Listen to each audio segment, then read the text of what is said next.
is called Dream Big, Michael Jordan and the Pursuit of Excellence. And it's by Dolores Jordan, who's Michael Jordan's mom. She wrote this story. And it's illustrated by Barry Root. And this was donated by the Harrington Park Education Association. Thank you.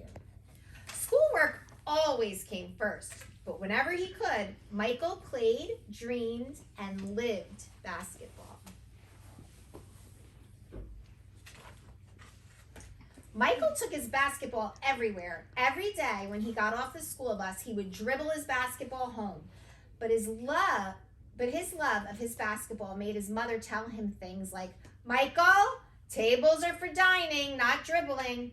Or, Michael, you may not play with your basketball in the house. And, Michael, put your ball down and concentrate on your homework. Every day after school, Michael and his friends would play pickup games in Michael's backyard or at the boys' center downtown. They would see who could get 20 shots first. One afternoon, Michael was way behind, not even up to 10. Michael's best friends, Reggie and David, were near 20 points each. Michael, you better catch up, David said. Are you dreaming again? Michael and his friends often talked about what they wanted to be when they grew up. Reggie wanted to be an astronaut, and David wanted to be a pilot. Michael dreamed of playing basketball, maybe even in the Olympics. David, do you think I'll make the team when we get to high school? Michael, you love the game. The more you play, the better you'll be, David said. It's like Coach tells us. You just need to work hard and keep practicing. Michael was thinking about what David had said when he and the boys went over to his house to take some practice shots before dinner. Not so fast, boys. There will be no basketball until your homework is done. Every last page, Mrs. Jordan called. Mom, Michael said. That's final. Now scoot. David and Reggie, see you later, Michael mumbled. Michael knew his mom meant business. Schoolwork was important to her and came first. Basketball was fine, but only after homework was done, and done well. Michael dragged himself to his room to work on Miss Gertrude's math homework. At school that week, all the talk was about the Olympics. The U.S. basketball team was playing in Germany, and everyone was following it. I want to play basketball, not watch it on TV, Michael told his friends. Michael thought it would be so exciting to play for the U.S. Olympic team. He dreamed of it. On Sunday, September 10th, it rained and rained. Michael was stuck inside, so he watched the Olympics on TV with his brothers, Ronnie and Larry. The United States was playing basketball against Russia. It was the most exciting game Michael had ever seen, with a final score of 50-51, a loss for the United States.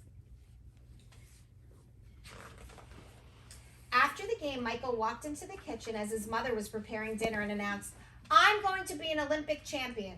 Oh, really? His mother replied with a smile on her face, not looking up from peeling the potatoes.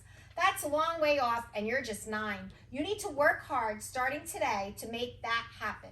His mother wondered if Michael had any idea of all the effort it would take to even get to try out for the team. Dreaming is good, but dreaming is for dreamers. It's one thing to want to play in the Olympics, Michael. It's another thing to do something about it, she told her young dreamer. Mom, I am a dreamer, but I am a winner too. You better get busy then. You'll be old enough to try out before you know it.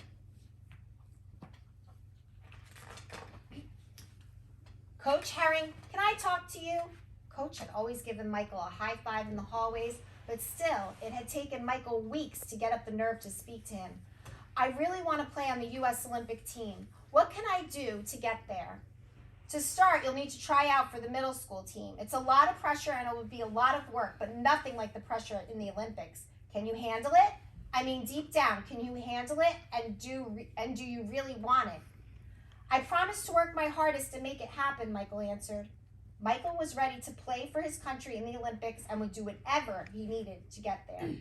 Well, son, with hard work, anything is possible. Make sure you keep that promise to yourself.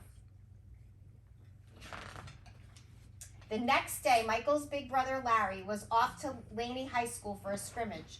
I can't promise you any playing time, but why don't you come and sit on the bench and watch? Maybe you'll pick up some pointers and learn some new plays, his brother said. Michael noticed that he was now up to Larry's shoulder. He had grown, and so had his dream. It was time to do something about it. Larry's team was leading by 6 points when Michael was called in.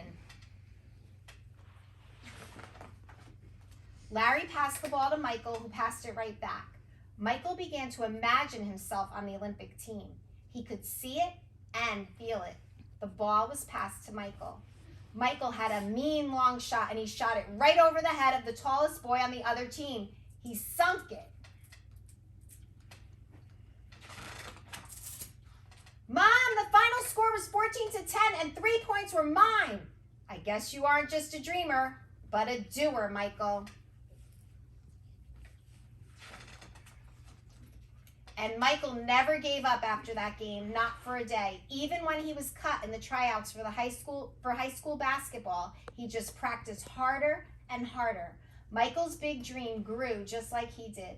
In the 1984 Olympic Games in Los Angeles, Michael Jordan became an Olympian for the U.S. basketball team and won his first gold medal. Somehow he knew when he was only 9 that this is what would be. It all started during the pickup games on the blacktop with his friends. Michael never gave up. A giant step, no, a series of small steps, day after day, yes. Michael's big dream came true. So dream big and work hard, and your dream might come true too.